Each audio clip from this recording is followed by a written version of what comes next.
best parallel with what Greece is going through now, to some extent, is what South Korea went through during the Asian economic crisis, in terms of where you have this very explicit war with democracy. You know, because with South Korea, they were in the middle of an election, and the IMF forced all of the presidential candidates to sign that they would support the IMF agreement. So they nullified the elections, essentially. It's like, you can vote, but it's not going to matter. You're going to have the same deal, right? Because they were worried that the person they were negotiating with didn't have enough political power to enforce the deal, that he was going to lose the election. Yeah, this has been one of those moments when really the mask completely comes off.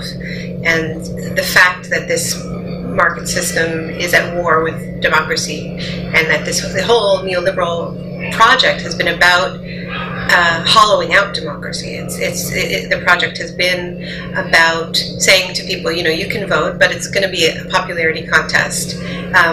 What the market wants is security. Security in knowing that elections will essentially be meaningless to the business status quo. And there are many, many mechanisms for locking that in. You know, the so-called the independent central bank is a mechanism for saying, you know, politicians can't touch our toys.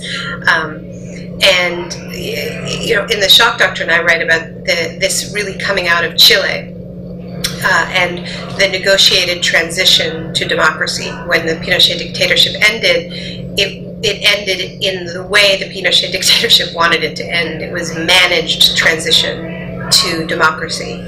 And what the Chicago Boys talked about openly in this period was that they were trying to reinvent what democracy meant, and they referred to it as a technified democracy. And really what it was about was a democracy where the economy was out of reach of the politicians. And they used all kinds of constitutional mechanisms, in their case, to essentially make it impossible, either impossible or illegal, to change the rules, the economic rules of the game.